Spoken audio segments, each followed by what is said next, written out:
something was said that most of the working class, actually 95% of the working class, are surviving on credit cards. So many parents are emptying themselves in the name of taking their children to private schooling. They do not afford. Because my dad would go at night and come and sleep and then wake up and then have to go back to work. But this man was working. Why does he not have money? Hello there. Welcome to the Money Conversations with BSM podcast, a safe space created for you and I to talk about our relationship with money. Now, the purpose of this podcast is to bring about financial wellness awareness, modification, healing our childhood traumas, and most importantly, to normalize honest money conversations. Today, we are with Malebo Oldjohn-Tsindi. She is an author and a trauma coach. Malebo, welcome. Thank you. Thank you for hosting me. It's a pleasure. It's a pleasure. You are very first guest, you know? Is it? Oh, yes. And actually, I wanted to ask you, let me see your podcast. And I was like, okay, we'll deal with that later. Okay. No, thank you. Thank you for agreeing to come through. Okay. And for agreeing to share your story with our viewers. Thank you very much for hosting me. It's a pleasure. Mm-hmm. Okay. Tell us about yourself and what you do now. My name is Malebo. So what I do is I mainly focus on trauma, on healing trauma. It can be individual trauma or generational trauma that is affecting how we love and how we handle money. Wow. So that's primarily what I do. Oh, beautiful. Okay, then. So now tell us about your money story, your earliest memory of money story. Sure. You know what happened? Yeah. Actually, when I realized this, I was like, wow, I was blown away. Okay. Of course, I think there are stages that are leading to that age, but it was at the age of 11. Okay. So I'm coming originally from Mafikeng in a village called Lutlakane. Okay.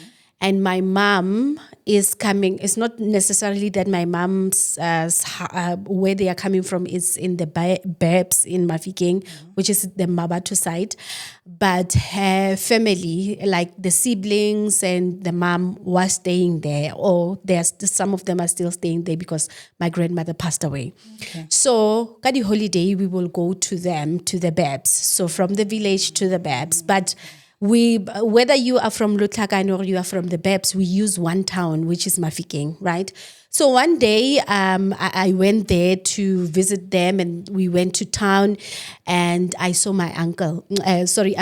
We were with my uncle and my aunt, and I saw my dad in town. So I was so excited to see my dad, and I was like, hey, Daddy, can you please give me 20 rand? Oh, firstly, I said to them in the car that I'm going to ask my father for 20 rand. Okay. And they laughed, you know, and they were older people, but they laughed. They said, your dad will never give you 20 rand. Okay. So when I asked and I said, hey, Daddy, can you please give me 20 rand? He said he didn't have. Okay. And at the time, I felt shame. I was hurt. You know, and it taught me that money is never there because my dad was working and he was working even night shifts, but he couldn't afford to give me 20 rand. That is me as a child now making sense of this thing of money, right? And I think when I started healing myself, that's what I saw, that the reason why I got into so much debt in the past is because I thought that money was never enough. You know, I thought that... and there was a lot of shame around money. So with me, I thought, you know what? When I had money, I wanted to use it so that it can finish because it carried an energy of shame. Of shame. And more like you were living for the now. Yes. And you didn't care about tomorrow. Yes. And care about the future. Yes. But you just wanted to fulfill for the now, which is what most of us are struggling from. Most of us are still struggling from that trauma. And then the saddest part is most of the people are not even willing to heal that part. Yes. Yeah. Okay. Yeah, yeah. Now that I'm realizing it, because I think the reason why most people are in debt, I know of a person who is solving a debt with a debt. So they are taking a consolidation loan or something like that to close up a debt, but it's still a debt. You still have to settle it anyway. And I tell you, it's a nightmare. As a financial coach, I deal with that on a daily basis. People got into consolidation. They don't know how. Mainly because they wanted money. They wanted some sort of loan. And they ended up being consolidated, and they have a debt review flag on their credit profiles. Oh my And then goodness. when they want to take out a new debt, They they're don't under know. debt review. And when you ask them, how did you get here? 90% of the People don't working know. class, exactly. And I'm getting now a lot of people calling me, and I don't have debts as per se. What we have is that we have a home loan, but my husband is paying for it. Okay. And I wonder if our information is regulated or like circulated to people, because I'm getting a lot of people calling me saying that they can see that I'm in a lot of debt. And I'm like, which lot of debt? So maybe your clients are getting people like that. Maybe. And then they convince them to take something because they are also working. Yeah, I think it's leads. Most companies sell leads, and then they would just randomly call you. And they would get their clients from those random calls, Okay. Exactly. So that is my observation, mainly because I receive calls as well. Yes. And then SMSs on a daily to say Yes. that I'm heavily indebted. Yeah. When I'm not heavily indebted. Exactly. And then when they come through to you, they would be telling you the government is not happy about the amount of money you pay, such a story. Yeah. But I don't listen to them anymore. And I'm just like, I'm not interested. Yes. Yeah. Okay. So I see. it shows that it's a money wound that needs to be healed, mainly because you say most people wants to save his debt with debt. Yes. Wow. And I was like that. I remember now my money story leading up to me, like the first job, I was already in debt because now they are calling me. Yeah. I have my first paycheck, which was, I think, 5,000. And they are calling, actually, the first debt that I got was a BlackBerry phone. You remember? Oh, yes, it used to have something of the internet, like of data. Then you can access data for BIS. Yeah. I forgot that. So that was my first debt. Okay. Not knowing that from that, I'm going to be suffocated by debt.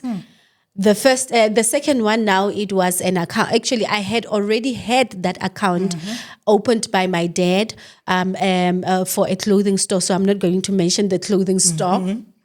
And then they gave me 500, which was my buying power, right? Now, when I started working, I took over that account. It was no longer my father paying for it. So I had control over it. And I said, increase this. Exactly. Until it went to 22,000 of clothes that I don't even have today. Really? And what year was this? It was, I think I started working in 2011. So it was during that time. And then another clothing store saw that, with me, I'm a good payer. When I have debts, I pay my debt. So I think they saw me having this good, review, and then they like, come and open an account with us. When they say that, I'm feeling like, oh, I have been chosen. Exactly. You feel so special. Exactly. So I go and I open it. And then there was a clothing store that have food. And then I knew that I can always even use it for food, Nice, And before I knew it, I would go home in December with nothing in my pocket because I had to pay my debts. And with me, I'm committed to paying my debts. I was committed to paying my debts. So I've never skipped a month ever in my life when I have something that I have to pay. So It means that I was not giving people money at home, and people were calling me stingy. That you are working go Gauteng, yeah, exactly. but you don't have money. What kind of I know that. le Gauteng are you? So that actually was my money story. Okay. And then now going back to 11 years old, we'll come back to your working part. And then how did you navigate moving from how you felt when your father didn't have money at that point? How did it affect you in your teen years, going into being in the workplace? I think I didn't know that part affected me until I was older. So I was at the point where I was sick and tired of not having money. I remember now when I was older, there were times when I needed to walk to, I had to take 2 taxis. I had to take 2 taxis to where I was working, a local taxi to the main rank and all that. There were times that I had to now walk to there and all that. So I was sick and tired to, why this? Why am I having all this? And that's when I understood. But during my 10 years, I didn't see it as a problem. It only came as a problem at the time when I started working, because all my money, like I said, I had shame around money. And that money is never there because my dad was working. And, like I said, there are stages that led to that every time when you ask for money, it's never there. You never given money.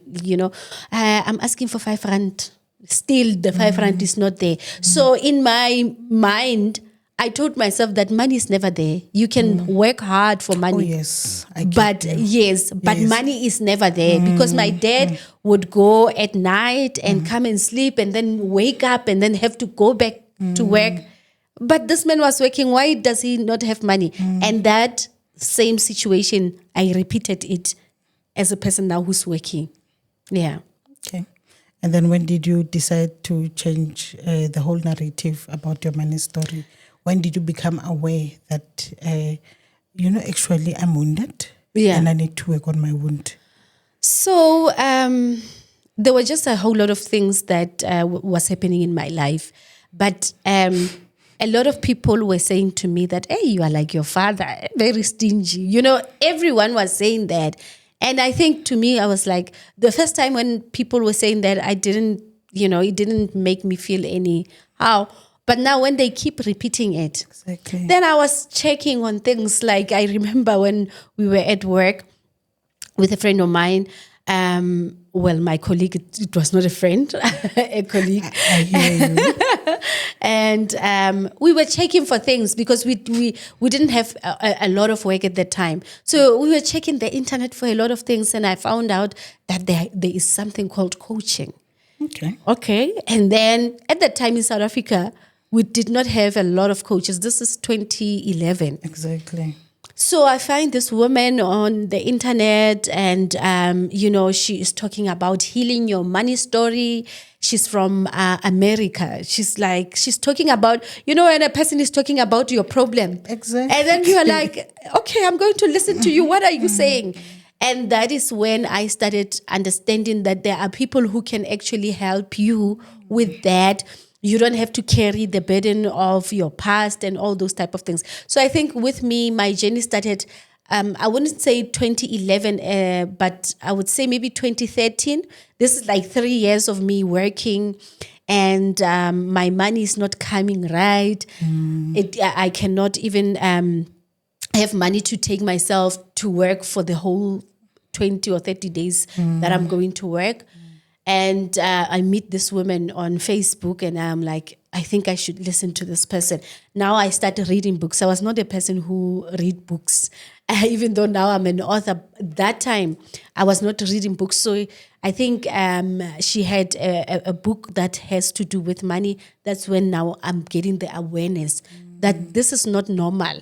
Because again, when you have seen it before, in your mind, it registers as this is normal. This is the way of living. Now somebody say, no, you can actually have a lot of money. And I'm like, okay, How am I going to have that money? So that is how my healing started. Yeah. Okay. And then I think it brought about the revelation to say money is spiritual. Yes. Exactly. Yes. And you have to change your money beliefs as well. Yes, because what we believe about money is very important. I was telling, the work that I do, I was telling someone that, in my life, I don't believe that the money that I have in my bank account is the only money that I can have, right? Thank you.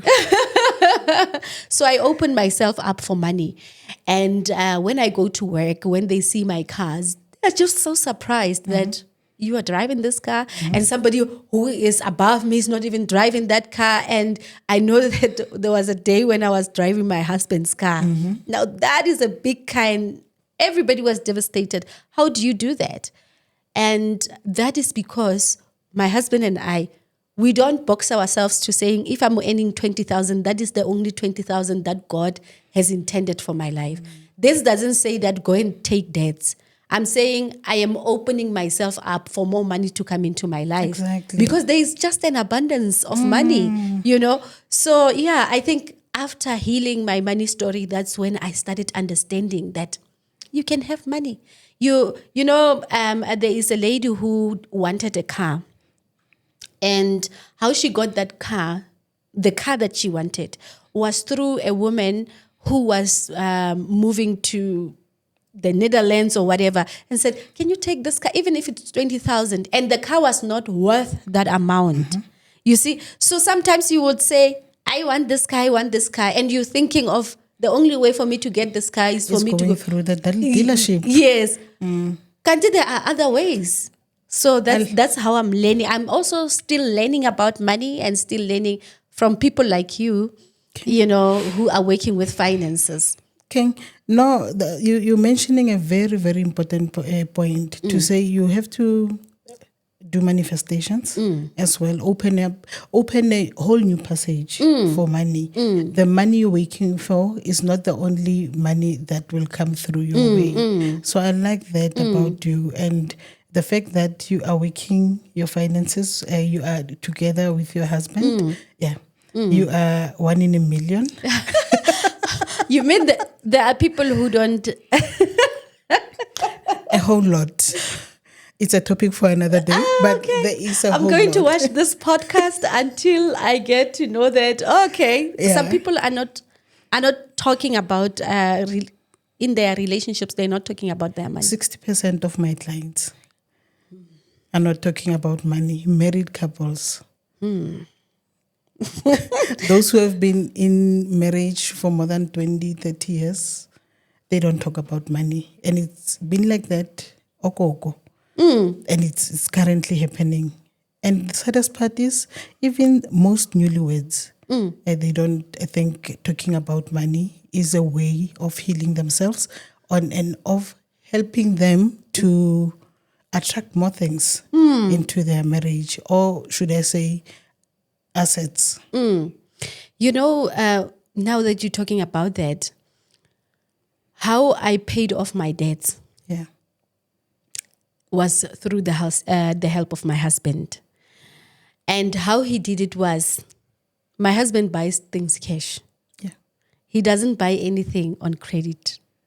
The only thing that we bought on credit was the house, because we didn't have that million point, right? But a car, he would go and buy a car cash. Everything. When I met him, he was earning less than me at the time. But have accumulated. And I was so angry, like, how? That time I was staying in a room in Sunnyside. Yeah. He had a flat.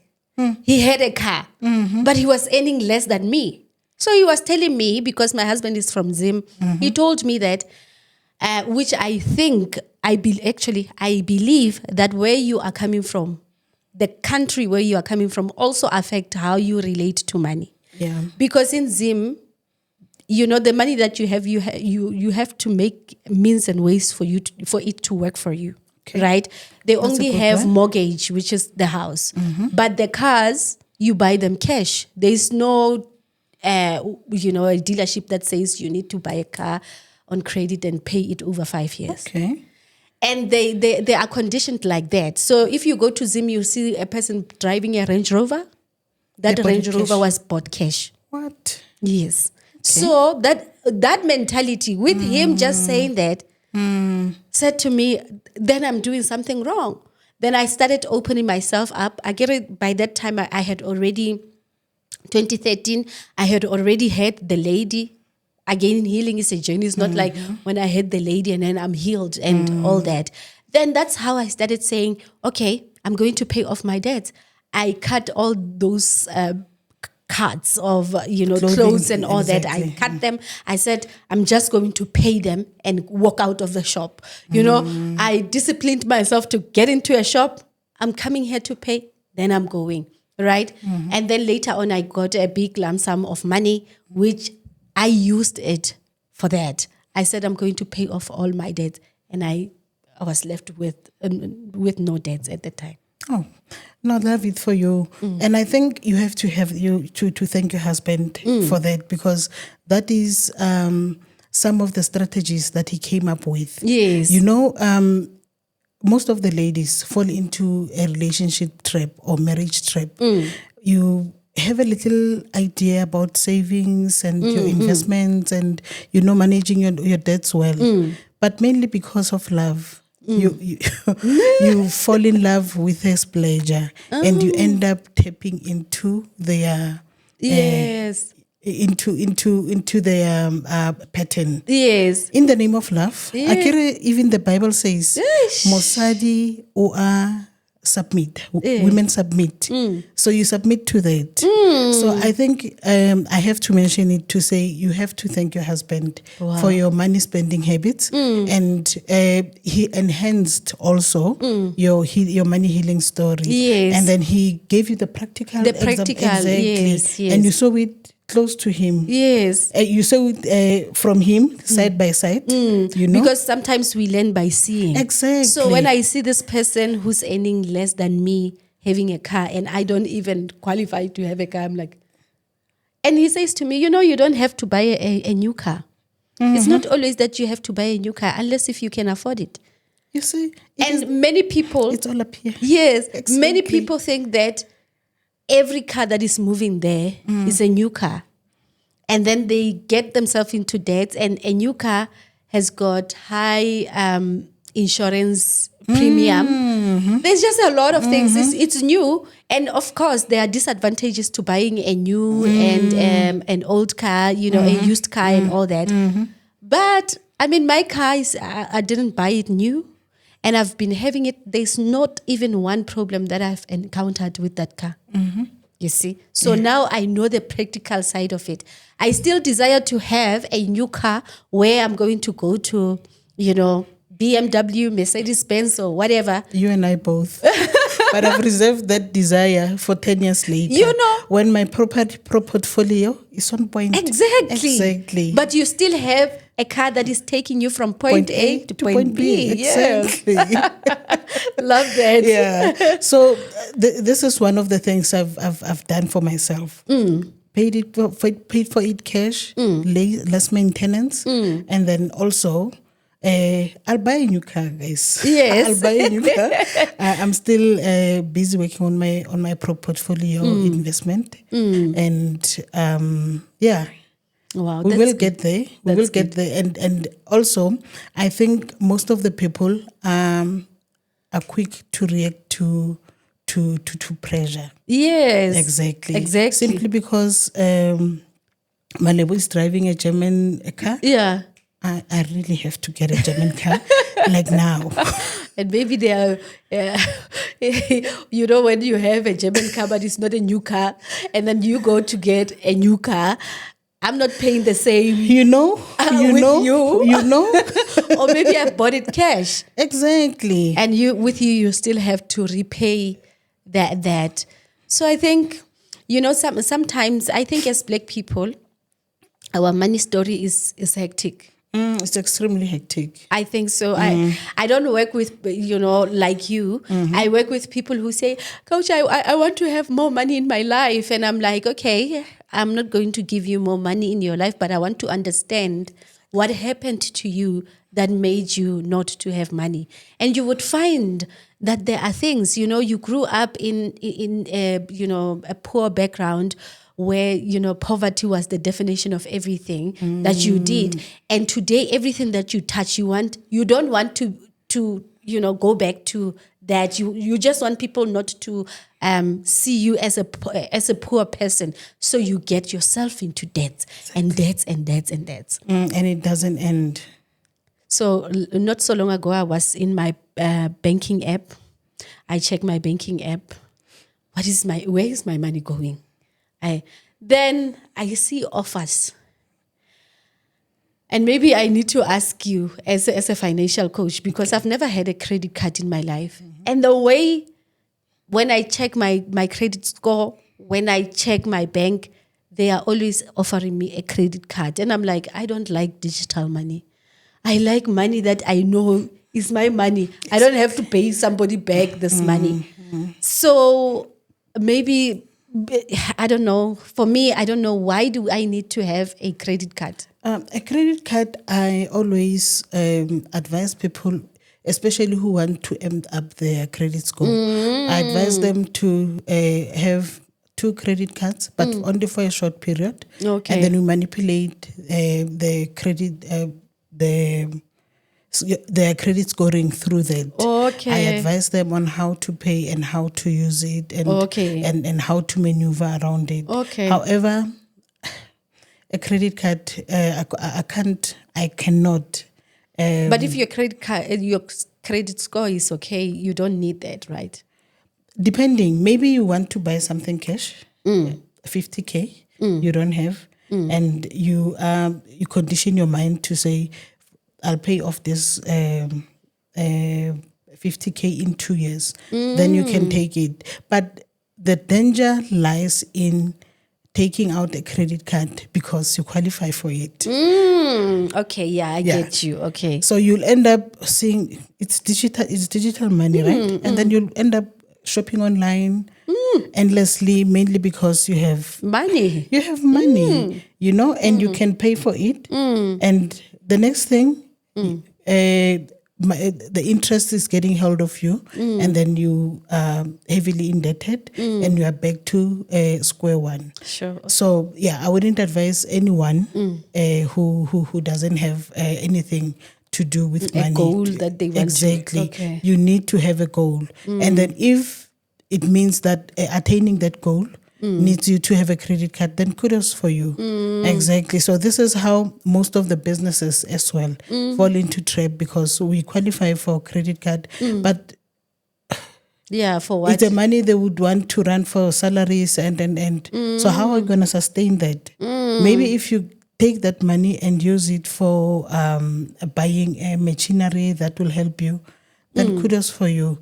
So you remind me of this morning's interview on the news. Something was said that most of the working class, actually 95% of the working class, are surviving on credit cards. Just this morning. My God. Yeah. That's how bad it is with our money. So we don't have the knowledge to say we have to go and heal our money story. Mainly because even if I were to blow you with 5 million rands today, when I come to you back in December, you would have gone back to not having. Exactly. Because your mind is conditioned to that. Exactly. I think that is a good advice to saying, take it only if you have something that you want to buy. Exactly. And the discipline also of having to pay that credit card back. Because with me, what I do now that I have healed my money, of course, there are things that would come, and go, but because healing is a journey. But what I do is that if I want something and I don't have money, it means that I can't have that thing. Honestly. It will have to wait until I have the money, right? Exactly. So I'm not going to take credit because I want, that. It means that thing is not important. I will pray to God and say, God, there are so many skills that I have, right? I have 3 companies in my name. So one client must pay me from there. Exactly. If they can't pay me, then I'll have to wait until that time. So I think maybe if we can discipline ourselves towards that, to saying, if I don't have something, I don't have it. Exactly. If my child has to go to a certain school for a period of time because I can't afford to go to private. Exactly. It's okay. Thank you for mentioning that. So many parents. Sorry for disturbing. No, it's okay fine. then. So many parents are emptying themselves in the name of taking their children to private schooling. They do not afford. They even go to the limits of not having cars. When they call meetings, it is so sad because they have to walk long distances to the school. They're always late, and most of the time you find that it's just they can't afford a monthly school fees, so the child is suspended from the classes from month to month. So what is it doing to your child? Eish. Or maybe let me look into the camera. What is it doing to your child? How is it affecting them? Yeah. That is part of their money story. So this simply means that as a parent, you need to make choices that will create a healthy money story for your kids growing up. And I think you and I can work together. Because you are now in the practical side of things. I am on the other side to saying what happened to you to make decisions like that. Exactly. Because now, why do you have to force yourself to take your child to a school that you can afford? Our son is going for grade 1. The school that we wanted to take him to was 5,000. It's not like we cannot afford it, but we decided to take a school that we are going to pay 3,000. That's 2,000 of, you breathing. You understand? And I've also learned from people like you that live below your means. Thank you. So that, when you cannot breathe with, like, your money comes. And, like when we grew up, our parents used to be very angry on payday because of this many debts, Yeah. So you don't want to repeat that type of behavior. What you want to do is that you want to make your children understand that, you can have money and you can live well. Sometimes we don't need the things that we think we need. But I think also the media plays a role in how we consume, like the things that we are consuming. I'm with you. Yes, they also, and the healing part, healing, we are talking about healing and people are mainly thinking that, hey, we go to psychologists and they say, forgive yourself. The jokes around those type of things. But when it comes to, when you drive on the N1, there's just a lot of advertisement. You can get this car, you see it's September, and take it for 3 months and you'll start paying in Jan. Or in February. Yes. And that after that time, in Feb, when you start paying, you realize that I don't need this car. Exactly. And your credit scoring is dented. Yeah. And Yeah. a lot is going on at that point. I can understand the work that you're doing. It's most of the time draining, but through God we are managing. Yeah. And I hope that you are helping this, like the practical ways of saying, pay off your debt. Because some people do pay off their debts and then they go back to exactly a debt because the problem is not the debt. The problem is within. Exactly. Yeah. Yeah. Like I started doing this work in 2018. So 2 of my clients fell back fell off the wagon and they are now back to being heavily indebted. And those are 2 clients that came forth. And, I told them about the money coaching services that I do. However, most people are scared to go to that part. They just want to do the personal financial management template, and help them to manage their finances, not knowing that there's actually healing that you need to do. Yes. So, yeah, I am glad that I called you.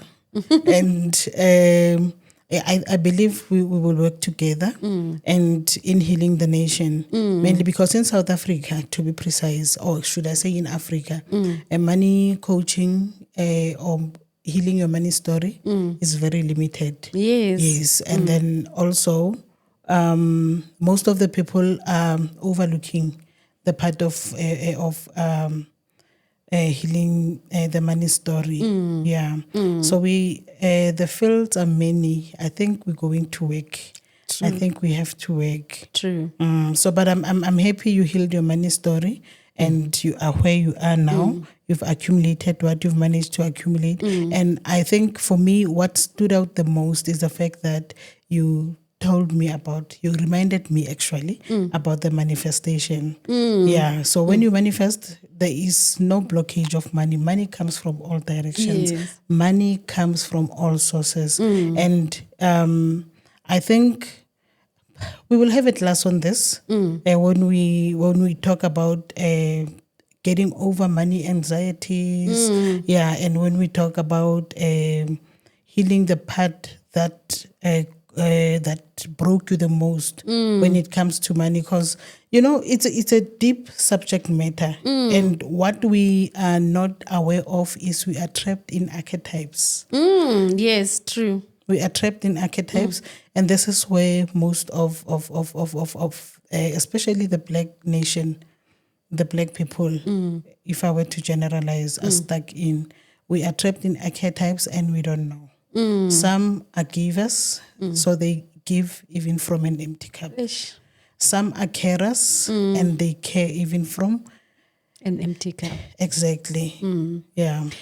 But what I can say, maybe I need to look into the camera and yes, say, please. I have been through, situations where money was a problem for me, but I know that healing is possible, and healing is not for Malebo or for her, for Sarah, but healing is for everyone who can, who is saying that I am out there and I'm looking for healing. So go out. Sarah is here. I am here. And we can do this. We can do this together. And you know what's the most beautiful part? We can do it online. Yes. We can do it online. Yeah. Yeah. And you don't have to go to a certain office or fly off to.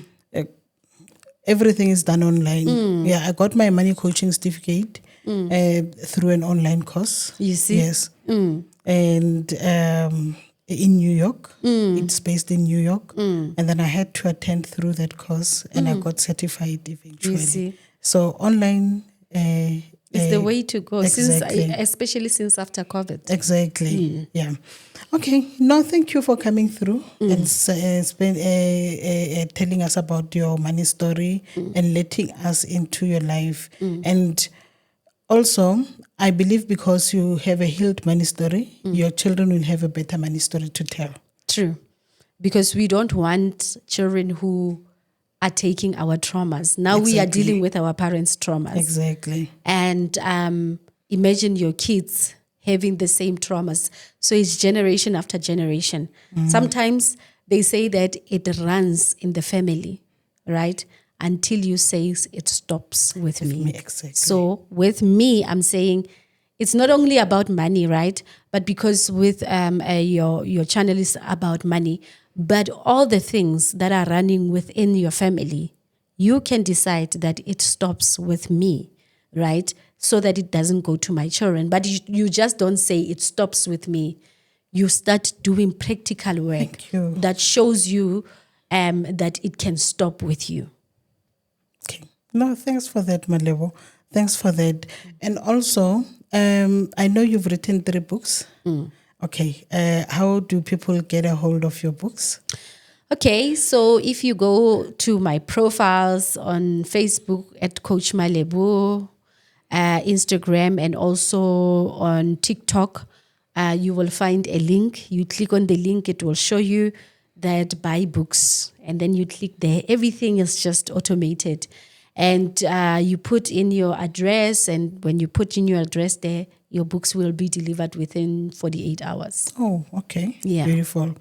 Okay, so they also pay online, ne? Yes. Okay, then. And it's a secured online paying space, because a lot of people would be saying, somebody scammed me money, you know. But I'm like, no, I'm not somebody. I am Malebo. Exactly. Yeah. Okay. No, thanks for that, and thanks for coming through once again. Your services, how do they book your services? Exactly that way. When you go to my profile on Facebook, Coach Malebo, Instagram, Coach Malebo, and TikTok, you will find a link on all my profiles. And that's where you can book. We are having a spa a retreat on the 4th of October. So if you still want to come, you can book that. Okay, then. It's an absolute pleasure. And yeah, may God give you strength, and may He open doors for you. Thank and you. allow you to touch more lives. Thank you. It's a pleasure. And you too. Eh? Thank you so much.